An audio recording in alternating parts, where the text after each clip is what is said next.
Herkese merhaba, bugün videoyla karşınızdayım. Bugün sizlerle birlikte gözü kapalı kitap alıntılarından kitap bulma challenge yapacağız. Yanımda kuzenim Nihle var. Hani Instagram'dan beni takip ediyorsanız çok kez adını duymuşsunuzdur. Hem en yakın arkadaşım hem teyzemin kızı. Ankara'da yaşıyor, 14 yaşında. Hayır, ben 13 yaşındayım. Hayır, 14 yaşında. 13 yaşındayım. Tamam, bunu geç.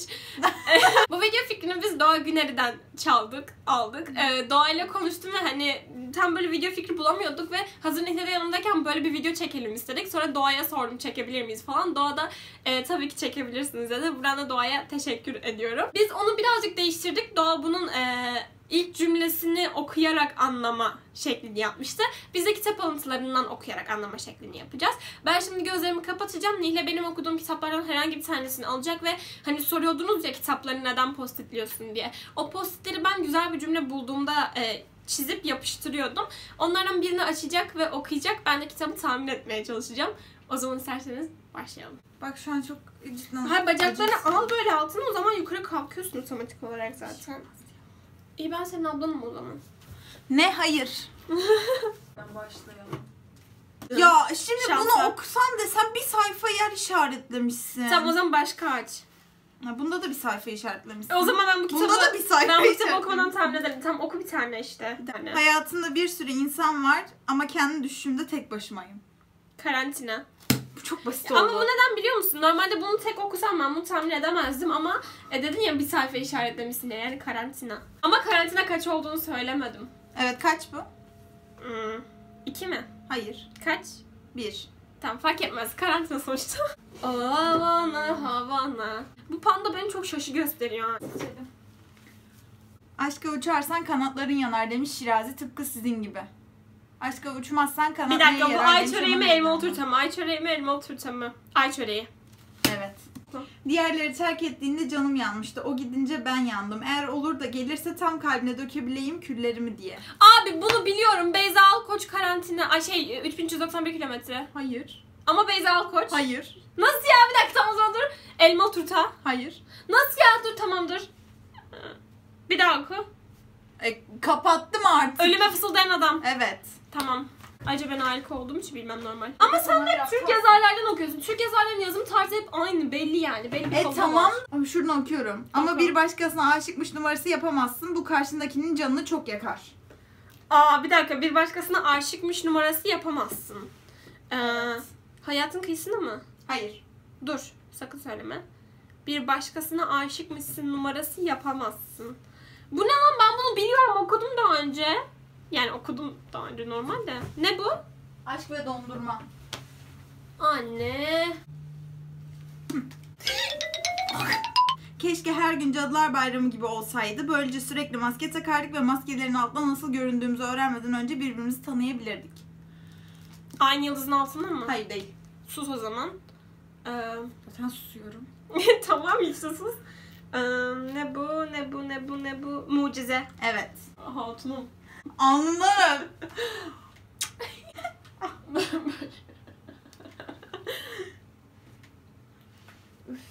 Bakayım. Dolores sokağını her gördüğümde aklıma sen geliyorsun. Kelimeleri ağzından dökülüveriyor. Dolores Park, Dolores Sefarethanesi. Bu mahallede her yerdesin, bu mahalle sensin. Lola ve komşu çocuk. Bu çok basit oldu. Başka bir şey okuyalım. Havana. Elindeki yazı ona Carpe Diem talimatını veriyor. Anı yakala. Hayatın kıyısında. Hayır. Ne? Bir dakika. Aynı yıldızın altında. Hayır. Dur o zaman dur. Ana ve Fransız öpücüğü. Hayır. Aile ve mutlu son. Hayır. Ne kaldı lan? Lole ve komşu çocuk. Nasıl ya? İçinde iyilik olan insanlar yalnızken doğru şeyi yaparlar. Hayatın kıyısında. Hayır. Aynı yıldızın altında. Hayır. Ya şunlardan bir tane oku da içim rahatlasın artık. Hayalet kalp değil. Hayır. Değil dedim zaten. Tamam. Oğlum hangi kitapları okuduğumu unuttum ben. Söyleyeyim mi ya? Hayır ya. Bilemiyorsun. Söyle. Gözlük. Nasıl ya? Ya of. Üst raftan seçiyorsun. Evet. Mükemmel gül bir sanat eseridir. Kokusu Gazap ve rengi. Şafak. Aferin. Aferin. Çünkü bu alıntıyı 750 milyon defa falan okudum herhalde.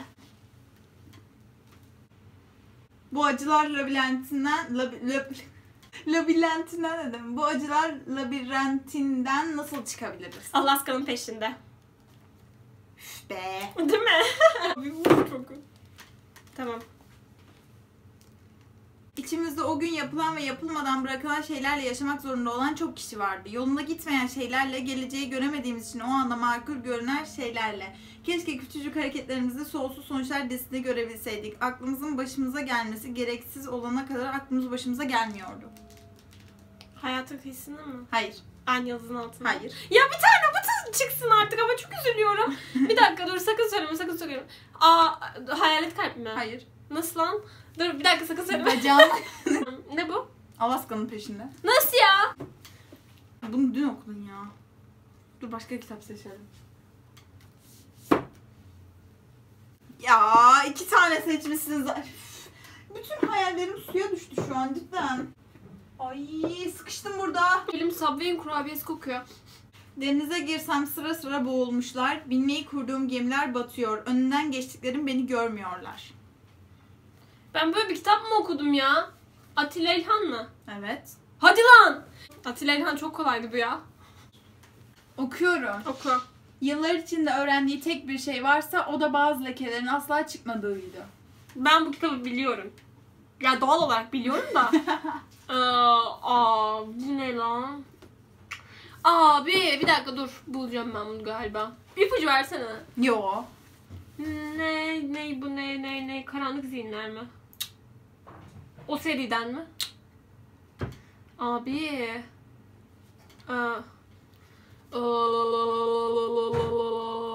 Ne bu? Neydi be? Ha Cinder'dı.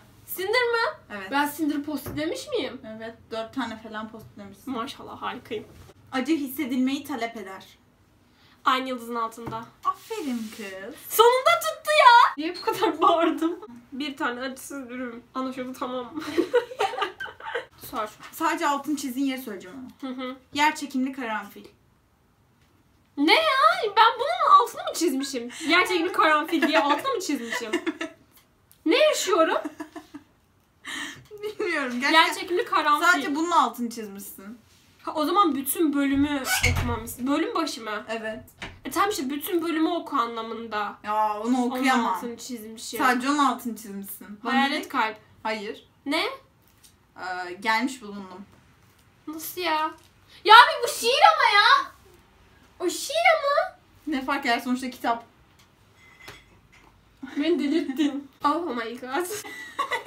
Evet arkadaşlar, bugünkü video bu kadardı. Umarım videoyu beğenmişsinizdir. Umarım birazcık olsa eğlenebilmişsinizdir. Ben hiç eğlenmedim.